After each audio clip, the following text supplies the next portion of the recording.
everybody, and welcome to Bad Movie Brothers. I'm Eric, I'm Chad.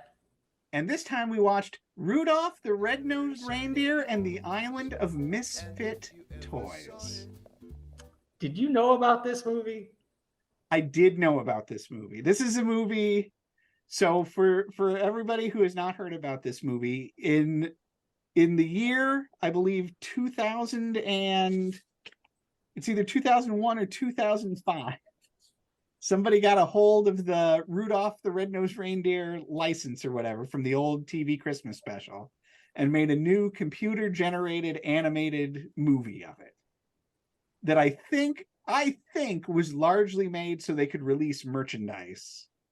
Yeah, sure. So like when our mom like started collecting a bunch of like Rudolph action figures and statues and stuff, I think they were all technically from this movie to get around some, legal whatever. Were these like the same guys as VeggieTales? It was very VeggieTales looking.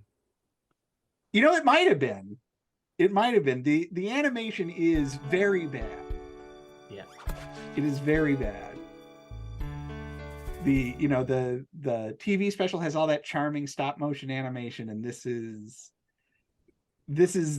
some of the worst computer animation. Yeah, this is like they like gave him a week and said, "No, actually, you got 2 days."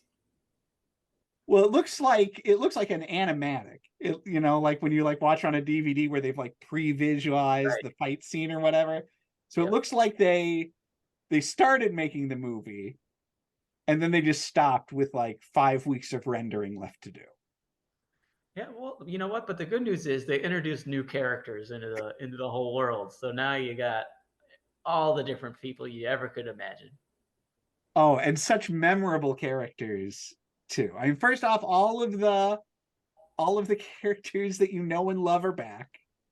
Yep, each one. Every single one. And I will say this. This is what I will say to the credit of this movie. I thought that the voice actors pretty much sounded like they were supposed to sound. I never made a big deal out of your nose, did I? Just like I never made a big deal about you wanting to be a dentist. Exactly. So who cares what other people think? We are who we are, right? Oh, I guess. What about the snowman? Well, I don't even... Ooh. The snowman is one of the new characters. Oh. That's not the same snowman. Right. But like Rudolph, the lady who's doing Rudolph sounds pretty much like Rudolph, and Hermie sounds like Hermie, and the snowman had a coal nose. Have you ever seen a snowman with a coal nose? Yes, sir. I've got a nose for news. Ain't it a beaut? Big hit at barbecues, too. Yeah, I think so, right? I thought it was supposed to be a carrot. Well, in the song, it's a button. Oh. Now we got all sorts of options. You got noses every which way. Who else did we see, though? We saw Mr. Heebie-Jeebies. Who's Mr. Heebie-Jeebies? You didn't catch that? At the very beginning of the movie, they call the toy taker Mr. Heebie-Jeebies. Well, I think we can say that but his name is the toy taker. But he's Mr. Heebie-Jeebies. I'm serious. That's what they called him. Okay. I believe, and I'm sure a clip from the movie right now will prove you correct. Sure. And that's the scoundrel behind the secret serenade. Mr. Heebie-Jeebies himself, otherwise known as the Toy Taker. Yeah, so the villain of the piece, because we needed a villain this time out, not just inclement weather and not racism, but... Yeah, it's kind of like Frozen 2 versus Frozen 1. You know what? Very much so. Very much so. Oh my good. But so our villain is the toy taker, a man dressed like a pervert who steals toys from... Santa gives toys, toy taker takes toys. Honestly, he's like dressed like somebody from Carmen Sandiego is what he's dressed like. hmm he's a cross between a Flasher and Carmen Sandiego. Yeah, right. Yeah, right. And we start the movie meeting him as he goes into a house and he hypnotizes the toys and gets Yeah. them to leave. And the way those toys, especially when you aren't used to this animation yet, the way these toys move and the music is very horror movie at the start of this.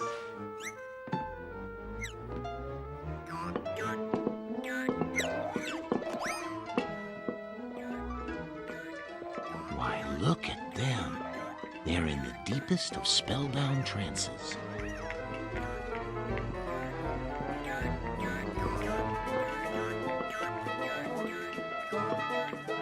Yeah, I mean the volleyball doesn't roll; it jumps somehow. I didn't get that part. Why can't it just roll? That's a week that they didn't have. That's right. Yeah, That's a that week. was the 2-day cut short. That's right. They need to go to lunch that day. No rolling volleyball. Absolutely. Yikes. And then that is the last we see of the toy taker for almost 20 minutes Wow. of what is only a 1 hour and 15-minute movie. Jeez. We spend a lot of the rest of the time. There's a very long song.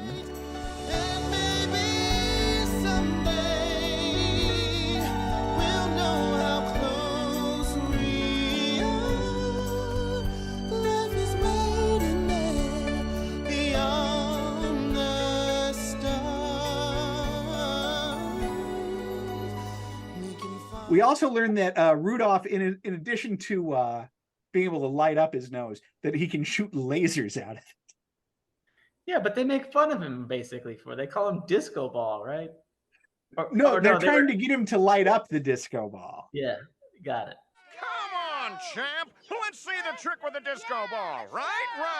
Disco ball! Disco ball! Disco ball! Disco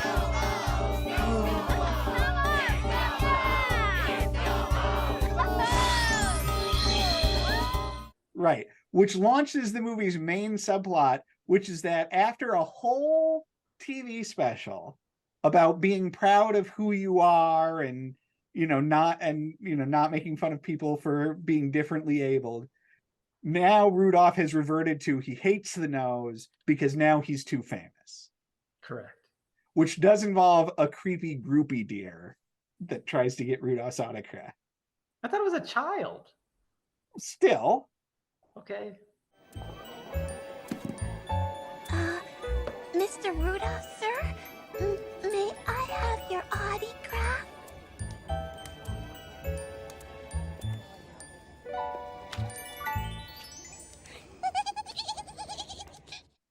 And then it's a long digression as I don't remember why Rudolph and Hermie leave the castle. The king of Misfit Toy Island has a Right. toothache. Right. King Moonracer. Yes. So they go to see King Moonracer. Hermie performs dental surgery without anesthesia. Was that a yes or a no? In a mobile dental office. Right. That is enormous inside. Yes. It's a TARDIS. Mm-hmm. Tooth TARDIS. There you go. Mm-hmm. And we meet new Misfit toys, We do. including a kite that is afraid of heights. So, all right. Was that kite supposed to be, what was that actor's name? Mr. Lind? What was his name? Paul Lynde? Yeah. He's not Paul Lynde. You're staring. Sorry, I was just trying to figure out. Why I'm a misfit toy. The awful truth? I'm afraid of heights. Ain't it tragic? Because he keeps saying, ain't it tragic? Right. Yeah. And he has a song. Yeah, yeah. Toys, toys, toys, toys, toys, toys, toys, toys. Toys, toys, toys, toys, toys, toys. Did you just play the movie on your I end? did. I did. Wow. Right there. Very Actual good. audio clip. Right. Jeez Louise. Well, I'll tell you that you just performed that with more enthusiasm than practically anyone in the movie. Yeah, sure. Because this movie is star-studded. Yeah, a little bit. Like the voice actors, the like workaday voice actors, they're doing fine. They're doing their job. But you already mentioned this new snowman character. So we have a new snowman narrator named Scoop, the #1 newsman at the North Pole. Yikes. Which seems like a thing that's going to factor into the story at some point. It does not. He is being played by Richard Dreyfuss. Oh, almost forgot to introduce myself. Name's Scoop T. Snowman, ace reporter for the Christmastown Chronicle. Who could not be phoning it in more than with this. This is definitely a one take. Yep. Probably over the phone. Sure. Give me that money. Correct. Who else in the movie? Well, so the toy taker, when we finally spend some time with him, voiced by Rick Moranis. Yes. He's probably doing the best job. They were infested with children. But we love children. And children may love toys at first, but it's a fickle love that never lasts. Right. He's trying somewhat. And then another character that we'll meet shortly is voiced by Jamie Lee Curtis. Oh boy. Who is also not trying. No. Nope. No. But so this movie's called Rudolph and the Island of Misfit Toys. So you would think that now that they're on the island of Misfit Toys, a bulk of the movie would take place either on the island or in relation to the island. Correct. It does not. No, they leave right after that. They leave right away and then never go back. Right. Because now it's on to, I wrote down the name of it, Castaway Cove. Yes. They have to stop there because inclement weather comes and they get stuck at Castaway Cove. That's right. And Castaway Cove is the home for toys that have fallen into disrepair or been thrown away. Yes, for some reason, Santa Claus and his elves can't fix them. They have to go to Castaway Cove to be fixed. Santa delivers the toys. No, he doesn't. He makes them. He makes them. He delivers them. What happens to them after that is not Santa's problem. Got it. Not interested. Sure. He's got new toys to make. No, you go to Castaway Cove, the domain of Queen Camilla. That was her name? Yes. Wow. A hippopotamus with little butterfly wings. Her Majesty, the glamorous and fabulous Queen Camilla.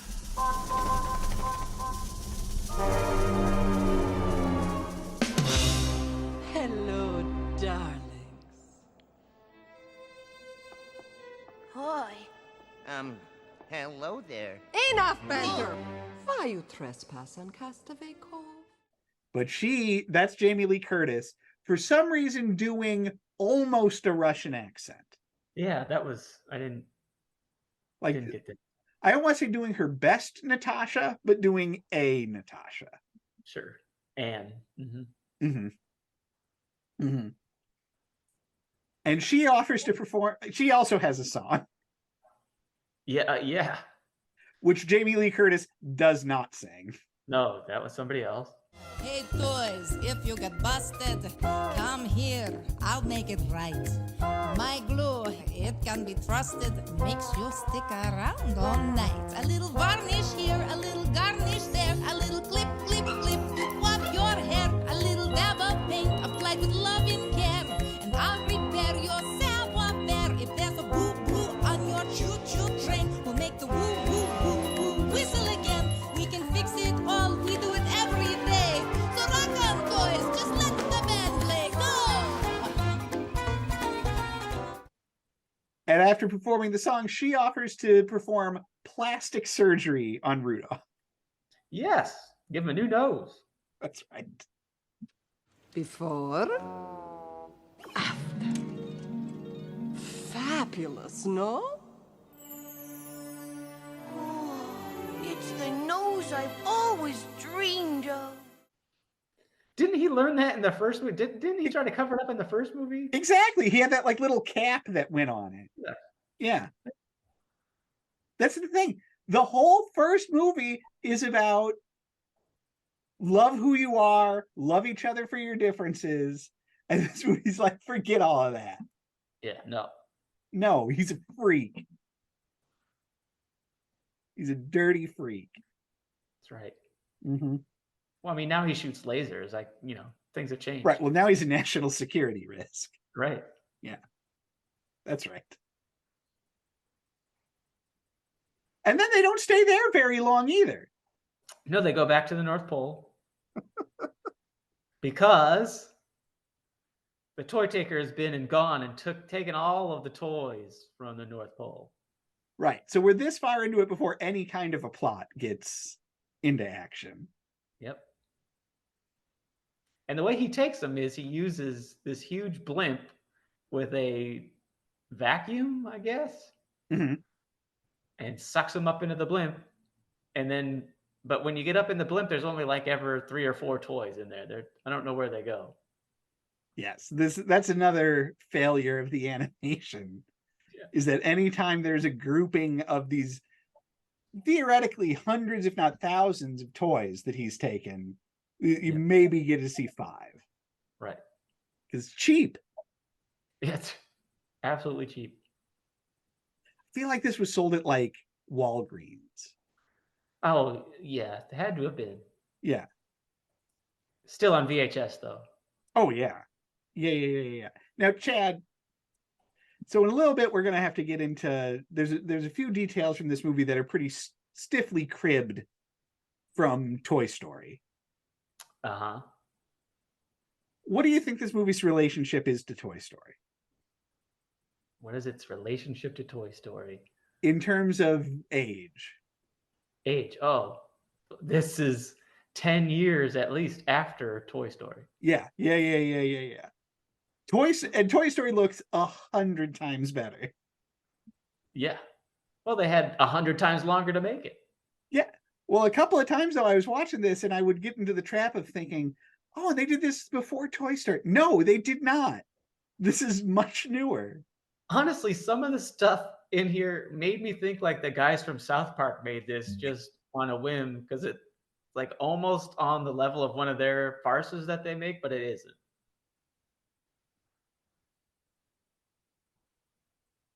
One of their farces. Yes, it's almost there. Like there's the Bumble gets in a huge rabbit outfit and hops around. Okay, that was my favorite part of the movie. Yeah.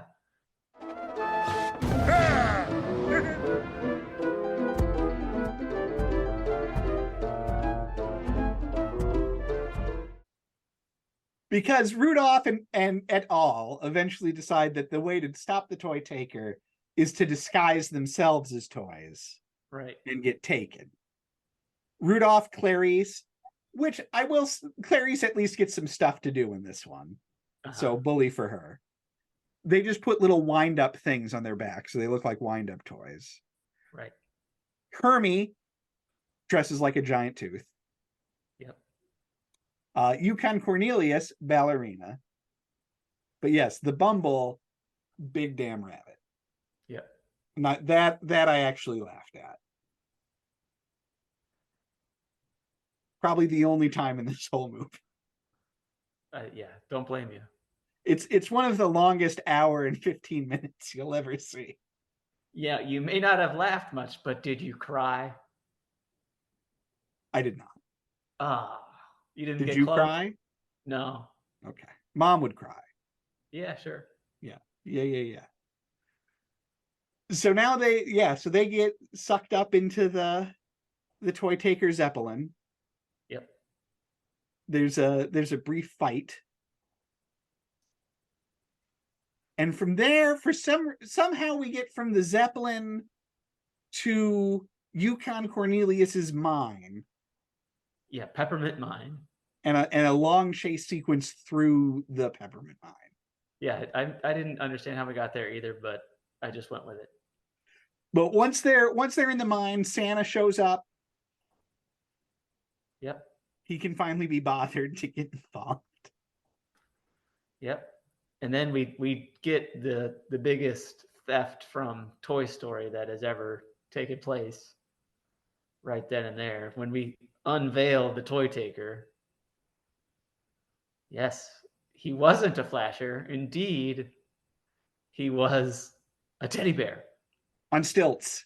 I am the toy taker. Fear me.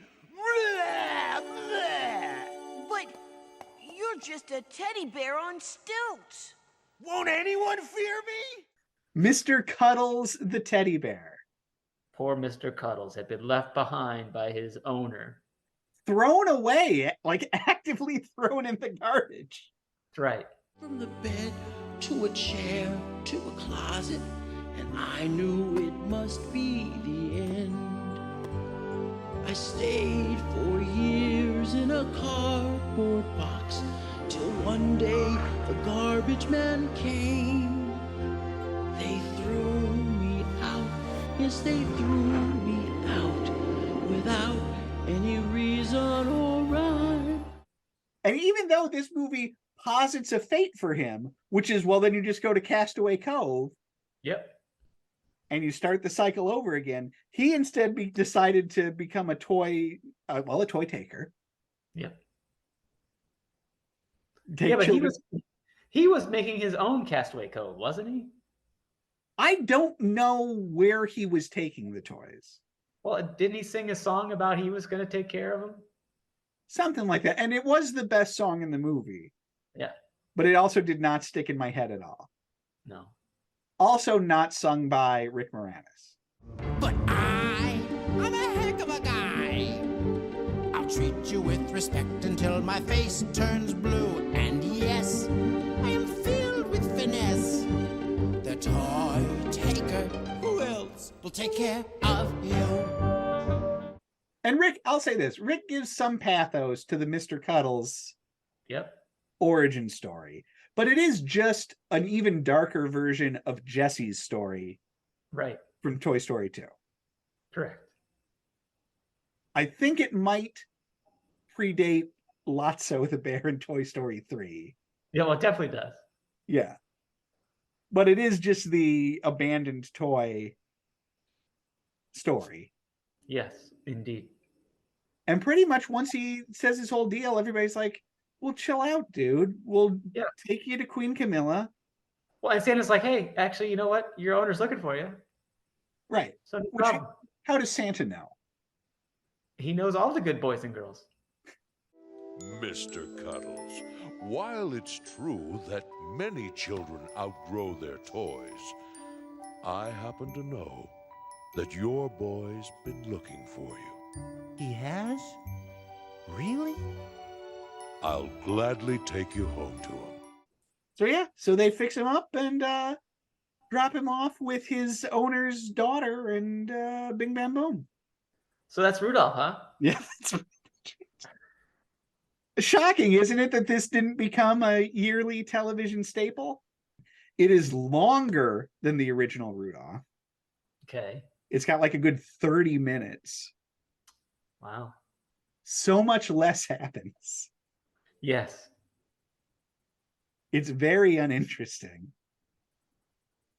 Hey, but you get to see all your favorite characters. That's right. Even the mean elf is back. The mean elf, the tall elf. The glasses elf. Yeah, the glasses elf gets a whole scene. Yeah. Because he saw the Zeppelin fly by while he was reading a book that was complete gibberish. Yep. Couldn't be bothered. They give a whole close up of the pages of the book. Could not be bothered to put actual words in there. Nope. It was an elf book. It was an elfish. Yeah, that's right. Dang. There you go. Yeah, that's pretty much Rudolph. there's so much filler in this movie that Well, the there's just songs are each like 7 minutes long. They take forever. the songs feel like they take forever. They did pay Tony Bennett to sing Yes. Rudolph the Red-Nosed Reindeer. Uh-huh. And they milked that twice for the opening and the end credits. That's right. I did think watching this, my first reaction was, hey, Toy Taker, pretty good idea. Like an anti Santa Claus, that's a pretty good idea. And then I went, oh wait, that's just the Grinch. Right. Yeah. Or Jack Skellington. Sure. Well, he doesn't steal toys though. Yeah, he does. He gives toys. Scary toys. Yeah, but doesn't he take some from Christmas Town? Why are we doing this? It doesn't matter. It doesn't matter. We're putting it on right now. Okay. And then we'll decide which is better. Oh, I got an idea which is better. Okay. And also, I thought Castaway Cove was a pretty good idea. Yeah, except for the hippo with the butterfly wings. That was weird. Yeah, no, it's pretty bad. Yeah, It's pretty bad. This was bad. This was not a good. Right. So, Merry Christmas. Yay! I mean, I guess we got to rank it though. Yeah. So I'll open up our Bad Movie Brothers rankings here. This has got to be in the bottom 10. It's pretty bad. We almost never, I was excited to do a Christmas movie. I don't think we've ever done a Christmas movie before. Oh, I think we have. We have? I think so. Okay. We've definitely done winter movies. The hockey one. And we rarely do cartoons. That's right. Here we go. We're going down to the bottom of the list. Let's see here. Well, our bottom movie, ironically enough, is The Mystery of the $1 Million Hockey Puck. Hey. And from there we've got Return to Boggy Creek, Rollerblade, Night of the Twisters. Oh boy. Like, this is definitely, I would rather watch Rollerblade than this. Yeah, I agree. And I would. What's above Night of the Twisters? Night of the Warrior. Mm.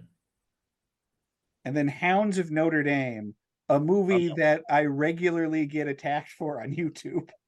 Nice. We get regular comments from people about how we are wrong about that movie. Interesting. It's a lightning rod, I'll tell you what. Come at me, bro. Oh boy. I would put it below Rollerblade and above Return to Boggy Creek. Yes, I agree with that. That's fine. Making it number 51. Whoa, boy, yeah. Mm-hmm. You could get through almost a whole year's worth of movies if you watched one a week before you got to this. Right on time. For Christmas. Yeah. Merry Christmas. Indeed. Chad, Merry Christmas. Hey, Merry Christmas to you. And Merry Christmas to all of you. And to all a good night.